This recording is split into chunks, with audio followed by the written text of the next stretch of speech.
या क्षणापर्यंत तू सर्वांना सांगतोस आणि आजच्या या तुझ्या नवीन वर्षाच्या शाबातवर तुझ्या वचनावरती संदेश देण्यासाठी माझी तू निवड केलीस, मला आचरण केलीस बापा. तुझे मी मनापासून आभार मानतो बापा. तू जाणतोस की मी ही जड मुखाचा आणि जड जिभेचा आहे प्रभू. माझ्या ओठांना माझ्या मुखाला तो स्पर्श कर. तुझे दास ऐकत आहेत त्यांना तो आशीर्वाद कर. आमीन. प्रियांनो, आपण नवीन वर्षामध्ये पदार्पण केलेले आहे. या नवीन वर्षामध्ये प्रत्येकाने काही ना काही विकल्प केलेले आहेत, संकल्प केलेले आहेत, योजना आखलेल्या आहेत. परंतु त्या सर्व योजना आपण देवाच्या नावाने किंवा पवित्र शास्त्रातील वचनांप्रमाणे आपण करतो का? यासाठी आज मी जो संदेश निवडला आहे त्यामध्ये दुसरे करिंथ्याचे दुसरे पत्र याचा 5वा अध्याय 17वे वचन मी आपल्यासाठी निवडले आहे. ते वचन असे आहे, जुने ते होऊन गेले, पहा ते नवे झाले आहे. जुने ते होऊन गेले, पहा ते नवे झाले आहे. प्रियांनो, 2000 वर्षापूर्वी संत पाऊल याने जुन्या व नव्या धार्मिक परिस्थितीविषयी असे विधान केले होते. ख्रिस्ताच्या ठायी राहिल्याने मनुष्याला नवीन जीवन प्राप्त होते असा दावा तो करीत होता. प्रियांनो, आज 2000 वर्ष उलटून गेले. पौलाने केलेल्या विधानानुसार आज काही नवीन झाले आहे का? बघा प्रियांनो, आत्मपरीक्षण करण्याची ही वेळ आहे. आपण कसे वागावे, आपलं आचरण कसं असावं याचा उलगडा, याचा प्रत्येक माहिती आपल्या पवित्र शास्त्रामध्ये आहे. जरी ती माहिती योग्य रीतीने दिलेली असते, सर्व काही त्यामध्ये असतं, तरी प्रियांनो काही लोक काय समजतात की आपलं हे पवित्र शास्त्र म्हणजे एखादं गोष्टीरूप आध्यात्मिक पुस्तक आहे. परंतु प्रियांनो तसे नाही. हे गोष्टीरूप आणि आध्यात्मिक पुस्तक नसून त्यामध्ये झालेला इतिहास, चालू असलेला वर्तमान आणि पुढे येणाऱ्या भविष्याबद्दलची माहिती उदाहरण आणि दाखल्यांच्या स्वरूपामध्ये विदित केलेली आहे. प्रियांनो, जुन्या करारामध्ये होणाऱ्या गोष्टींचे प्रकटीकरण सर्वप्रथम दानिएलच्या द्वारे करण्यात आले. दानिएलच्या पुस्तकामध्ये बाबेलोनचा राजा नबुकदनेस्सर याला एक स्वप्न पडले. या स्वप्नामध्ये त्याने पाहिले एक मोठा पुतळा. हा पुतळा भव्य, तेजपुंज व विक्राळ असे रूप असलेला होता. त्या पुतळ्याचे शिर उत्तम सोन्याचे, त्याचे छाती व हात रुप्याचे म्हणजे चांदीचे, त्याचे पोट व मांड्या पितळेच्या, त्याचे पाय लोखंडाचे, त्याच्या पावलांचा काही भाग लोखंडाचा व मातीचा असा होता. त्यावर एक पाषाण आपोआप तुटून त्यावर पडला आणि लोखंडी व मातीच्या पावलावर आदळला आणि त्या संपूर्ण पुतळ्याचे तुकडे तुकडे होऊन लोखंड, माती, पितळ, रुपे, सोने याचे चूर्ण होऊन ते भुसाप्रमाणे उधळून गेले. प्रियांनो, हे स्वप्न परमेश्वराने राजा नबुकदनेस्सराला दाखवलं, खासदारचा राजा नबुकदनेस्सर. परंतु बापाने, प्रियांनो, परमेश्वराने तो विधर्मी असल्यामुळे त्याचा अर्थ त्याला काही सांगितलं नाही. त्याचा अर्थ त्याने दानिएलला दाखवला. कारण दानिएल हा यहुदी होता, इस्रायली होता. या स्वप्नाचा अर्थ देवाने दानिएलला दाखवला, तो त्याने राजाला सांगितला. हा भाग आपल्या सर्वांना माहिती आहे. त्याच्यात त्याने 6 स्तोत्र निवडलेला आहे. बघा प्रियांनो, शुद्ध सोन्याचे शीर म्हणजे नबुकदनेस्सर राजाची पृथ्वीवर असलेली सत्ता. ही सत्ता त्याची 65 वर्ष चालली. त्यानंतर छाती व बाहू ही सोन्यापेक्षा किंचित कनिष्ठ दर्जाची म्हणजे चांदीची होती, अर्थात रुपयाची होती. ही मेदी व फारसी यांची पृथ्वीवर सत्ता असल्याचं द्योतक आहे. ही सत्ता 208 वर्ष चालली. पोट व मांडी ही पितळाची होती. यावेळेस पृथ्वीची सत्ता ही ग्रीक साम्राज्याकडे होती. महापराक्रमी अलेक्झांडर याने पृथ्वी कब्जात केली होती. त्याची सत्ता 7 वर्ष चालली. त्याने संपूर्ण जग जिंकलं. परंतु ज्यावेळेस तो नैसर्गिकरित्या मृत्यू पावला त्यावेळेस त्याने त्याच्या सेवकांना आज्ञा केली की माझं शव तुम्ही घेऊन जा, तेव्हा पेटीच्या बाहेर माझे हात ठेवा. कारण तो परमेश्वराला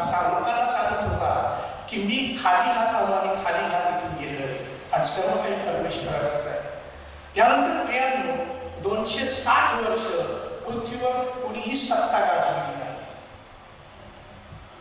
नंतर पाय लोखंडाचे होते. हे लोखंडाचे पाय हे रोमन साम्राज्याचं द्योतक आहे. लोखंड हे सर्व धातूमध्ये अत्यंत टणक आणि कडक मानलं जातं. हे साम्राज्य रोमन साम्राज्य हे लोखंडाप्रमाणेच टणक आणि अत्यंत कठीण असे होतं. हे साम्राज्य 458 वर्ष चाललं. या 458 वर्षाच्या काळामध्येच ह्याच रोमन साम्राज्याच्या काळात आपला प्रभू येशू ख्रिस्त जगतामध्ये आला. या गोष्टी म्हणजे सर्व जे काही होतं ते जुनं होऊन गेलं. सर्व मोठमोठ्या राष्ट्रांचा जे नेहमी म्हणत होते अशा सर्वांचा परमेश्वराने नाश केला, त्यांचा अस्त झाला. आता पावलं काही लोखंड आणि काही माती हा कालावधी सध्या चालू आहे. यामध्ये बघा हल्लीच्या युगामध्येच म्हणजे साधारण 1957 साली इटली व युरोप या राष्ट्रांनी मिळून आपल्याबरोबर 6 देश घेतले आणि सत्ता स्थापन केली. आज या क्षणी त्यांच्याबरोबर 10 राष्ट्र आहेत. ही 10 राष्ट्र पृथ्वीवर सत्ता गाजवत आहे. ही 10 राष्ट्र म्हणजे पायांच्या बोटाचं प्रतीक आहे. आणि त्यावरती दगड आदळला, पायांवरती दगड आदळला. तो दगड म्हणजे ख्रिस्ताचा दुसरा आगमन आहे. ज्या वेळेस तो जगाचा निवाडा करायला अश्वांवरून येऊन जगामध्ये येणार आहे. त्याच्या येण्याच्या अगोदर 7 वर्ष एक ख्रिस्त विरोधी काळ आहे. या काळामध्ये आपल्या प्रभूचे गुप्त आगमन होणार आहे. तो मेघारूढ होऊन आपल्या निवडलेल्या लोकांना आपल्याबरोबर स्वर्गात घेऊन जाणार आहे. हा जगाचा शेवट कधीही होऊ शकतो, कारण काळाची पूर्तता झाली आहे. हा शेवटचा काळ आहे. त्यामुळे विचार करा, आपण ज्या निवडलेल्या लोकांमध्ये असू का? आपलं आचरण कसं आहे? आपण इतरांशी कसं वागतो? देवाच्या लोकांना आत्मपरीक्षण करण्याची वेळ आहे. साक्षात प्रभू येशू ख्रिस्ताने 2000 वर्षापूर्वी आपणास अगोदर सांगितलंय, घोषणा केली त्यांनी की काळाची पूर्तता झाली आहे. देवाचे राज्य जवळ आहे. पश्चाताप करा आणि सुवार्तेवर विश्वास करा. आपण मनापासून पश्चाताप करतो का? सुवार्तेवर वचनावर विश्वास ठेवतो का? माणसाची प्रवृत्ती कशी असते पहा. जुन्या काळामध्ये 2 राजे याचा 5वा अध्याय आणि 11वं वचन आहे. तो स्वतः मजकडे बाहेर गेला आणि उभा राहून आपला देव परमेश्वराचे नाव घे आणि रोगाच्या ठिकाणी हात फिरून माझे पोट बरे केले. यानं आरामी नामान हा एक कोणी होता. शोभनातल्या संदेशाबद्दल त्याने ऐकलं. कैद केलेल्या एका लहान इस्रायल मुलीने त्या संदेशाबद्दल नामानाच्या पत्नीला सांगितले होते. तेव्हा संदेशाने त्याला केवळ 7 वेळा स्नान करायला सांगितले. नामानाच्या दृष्टीने हे इतकं पोळकट आणि साधं होतं की त्यामुळे तो अतिशय धडकला, रागावला आणि घरी जाण्यास निघाला. गूढ अशा मंत्रांचा मोठा देखावा आणि बरं करणाऱ्या माणसाच्या विचित्र हालचाली ज्याची त्याला अपेक्षा होती. असल्याच अभिनयाचा नाट्यपूर्ण देखावा त्याला हवा होता. पण अलिशा संदेशाने त्याला फक्त स्नान कर एवढंच सांगितलं होतं. जगामध्ये देखील आजही तीच अंधश्रद्धा टिकून आहे. लोक शुभवर्तमान नाकारतात कारण त्यातील तारण हे फारच सोपं आहे. विश्वास ठेवण्यापूर्वी आवाज, दृष्टांत, प्रकाश आणि भावना याची अपेक्षा ते करतात. ही पिढी जी आहे ती चिन्ह मागते. मात्र पवित्र शास्त्र म्हणतं फक्त विश्वास कर. हे अतिशय सोपं वाटतं. वर्तमानाला अलंकाराची मुळीच आवश्यकता नाही. ही मूर्तीपूजकांची पद्धत आहे.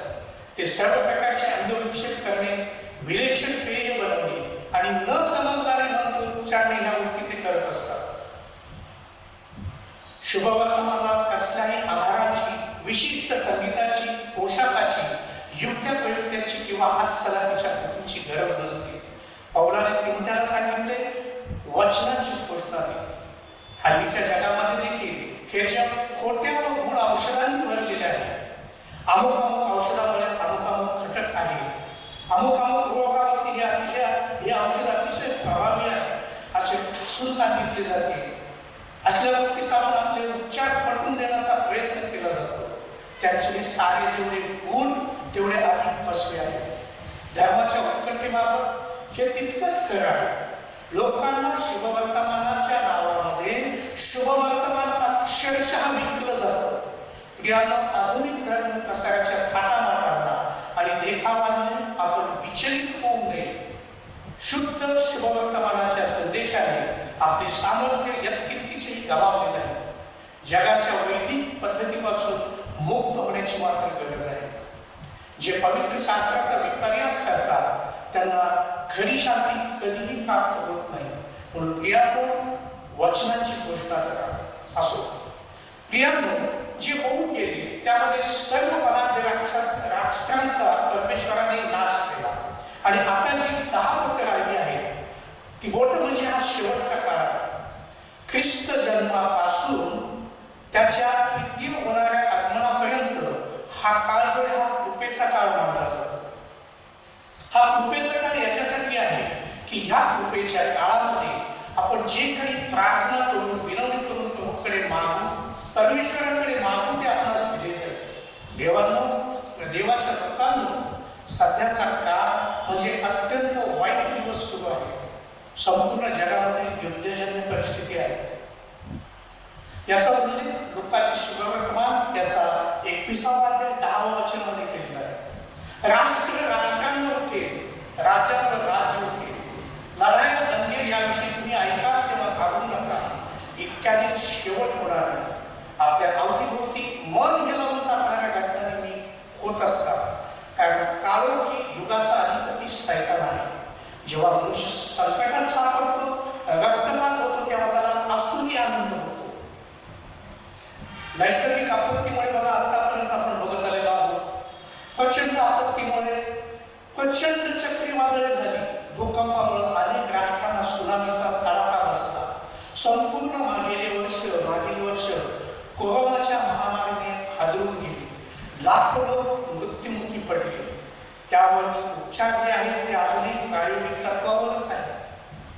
प्रकटीकरणाचा 8वा अध्याय 7वं वचन सांगतं, याच्या वचनाप्रमाणे बघा, पृथ्वीचा 3रा भाग जळून गेला आहे, म्हणजे नष्ट झाला आहे.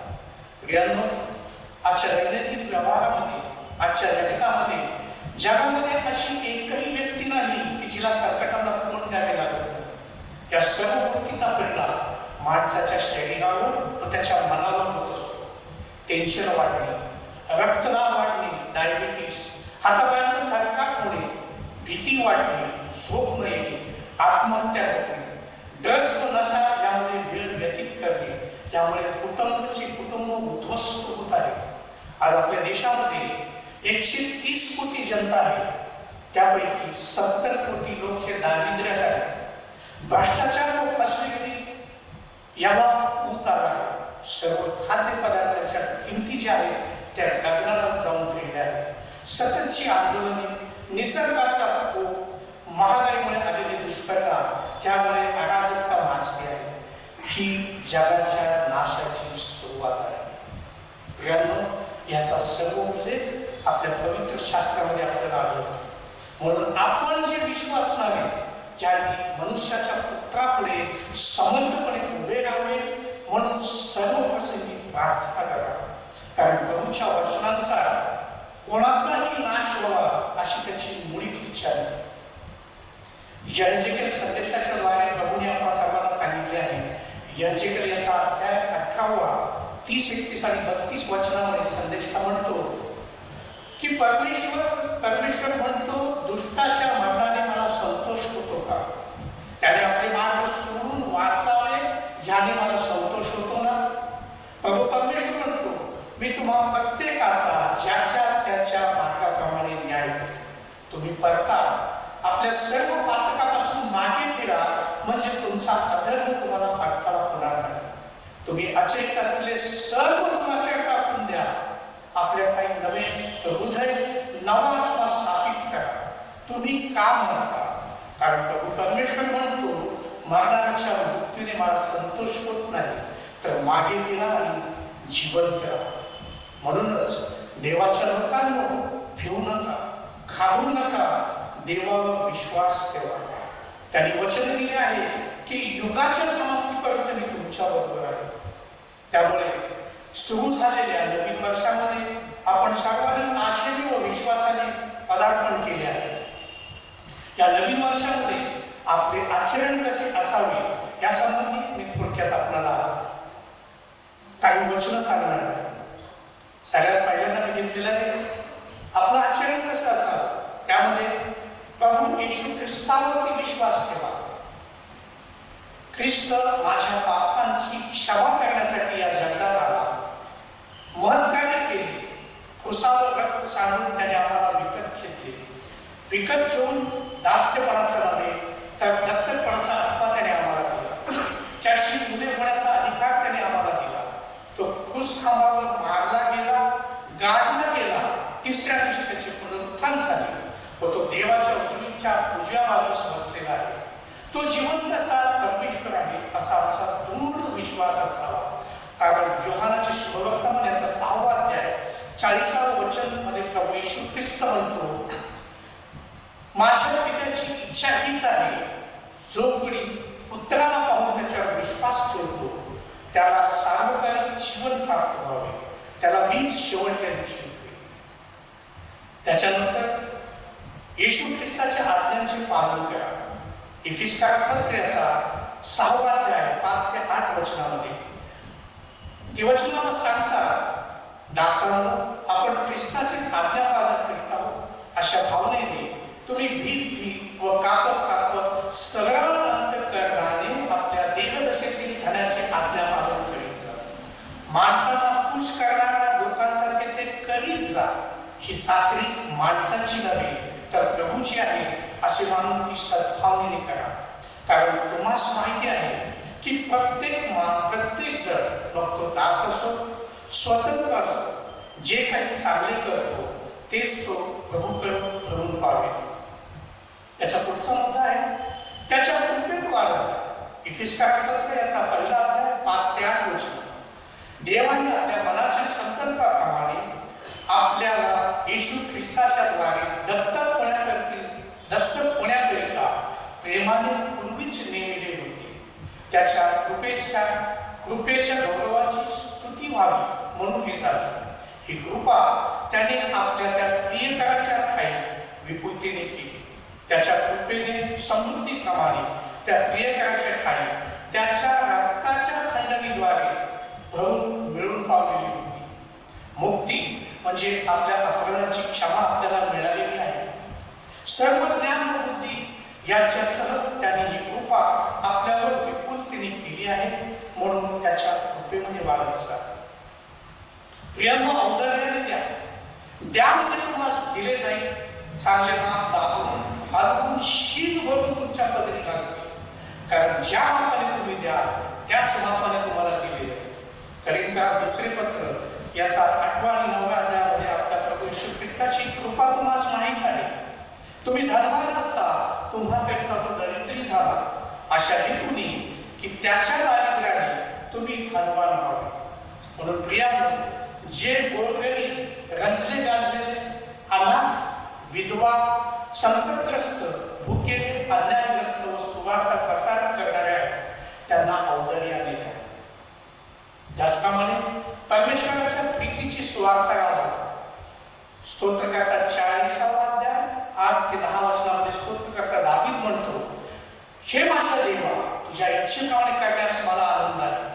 तुझे शास्त्र माझ्या अंतर्यामी आहे. महामंडळात मी नीतिमत्वाचे सुवृत्त सांगितले. हे परमेश्वरा, मी आपले तोंड बंद ठेवले नाही हे तू जाणतोस. मी आपल्या मनात तुझा न्यायपणा छपवून ठेवला नाही. तुझी सत्यता तू सिद्ध केलेले तारण मी विधित केले. महामंडळापासून तुझे वात्सल्य व तुझे सत्य मी गुप्त ठेवले नाही. प्रियांनो, परमेश्वराने येशू ख्रिस्ताने आपल्या जीवनात जे काही अद्भुत केले ते इतरांना साक्ष रूपाने सांगण्यात सदा तत्पर असावे. बहुतेक जण ते आपल्यापुरतच ठेवतात. प्रियांनो, असे करू नका. साक्ष देणे म्हणजेच त्याच्या प्रीतीची सुवार्ता गाजवणे. निरंतर प्रार्थना करा. तेसलोनिकरास पहिले पत्र 5-18 सर्व स्थितीत उपकार स्तुती करा, कारण तुम्हाविषयी ख्रिस्त येशूमध्ये देवाची इच्छा हीच आहे. जीवनात संकट, दुःख, आनंद, समस्या, अडचणी, अनारोग्य काहीही असो, निरंतर प्रार्थना करा, कारण प्रार्थना हे परमेश्वराशी बोलण्याचे सशक्त माध्यम आहे. आत्म्याला विझवू नका, संदेशाचा धिक्कार करू नका, सर्व गोष्टींची पारख करा, चांगले ते बळकट करा, सर्व प्रकारची प्रार्थना व विनवणी करा, सर्व प्रसंगी आत्म्याच्या प्रेरणेने प्रार्थना करा, आणि ह्या कामी पूर्ण तत्परतेने व सर्व पवित्र जनांसाठी विनवणी करीत जागृत राहा. प्रियांनो, त्याची नास व्हा. बघा, म्हणून ख्रिस्ताने दुःख सोसले तसे तुम्हीही तेच मनोवृत्त रूपी शस्त्र धारण करा, कारण ज्याने देहाने दुःख सोसले आहे तो पापापासून निवृत्त झाला आहे, यासाठी की तुम्ही आपले उरलेले देहामधील आयुष्य माणसांच्या वासनांप्रमाणे नव्हे तर देवाच्या इच्छेप्रमाणे घालवावे. कारण प्रियांनो, सर्वांचा शेवट जवळ आलेला आहे, म्हणून मर्यादेने प्रार्थना करण्यासाठी सावध असा. देवाच्या पाचारणाकडे लक्ष द्या. रोमकारास पत्राचा 8 अध्याय 8 ते 30 वचनामध्ये आपल्याला ठाऊक आहे की देवावर प्रीती करण्यास म्हणजे त्याच्या संकल्पाप्रमाणे बोलाविल्यास देवाच्या करुणेने सर्व गोष्टी मिळून कल्याणकारक होतात.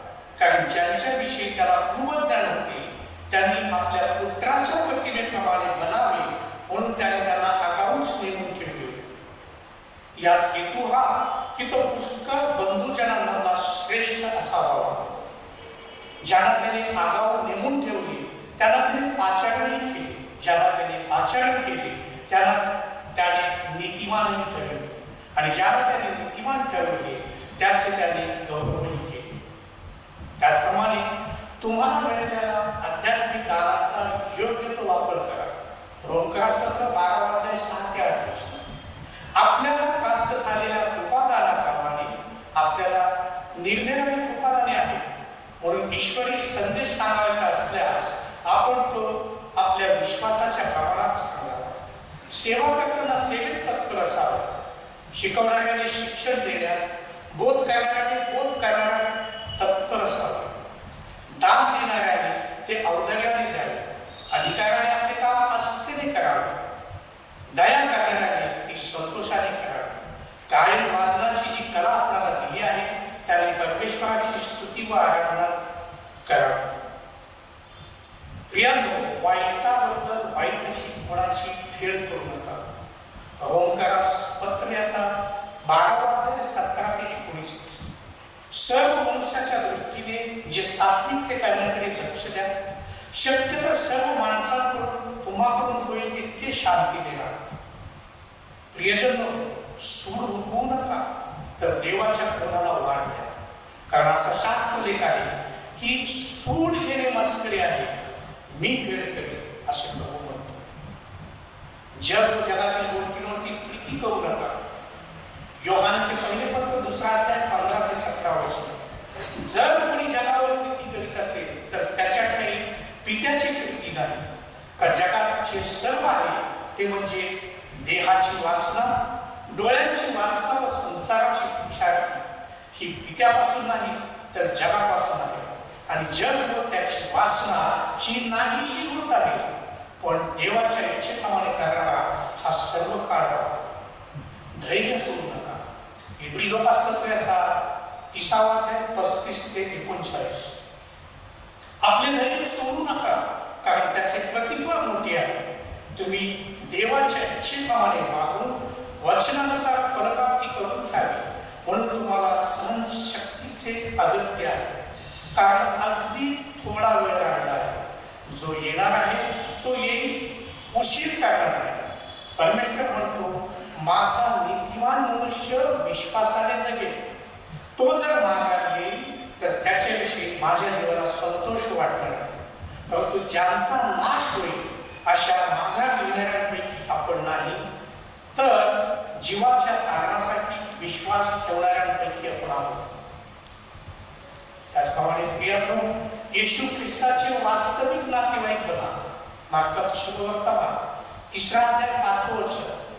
येशू ख्रिस्त म्हणतो, जो कोणी देवाच्या इच्छेप्रमाणे वागतो तोच माझा भाऊ, तीच माझी बहीण, तीच माझी आई.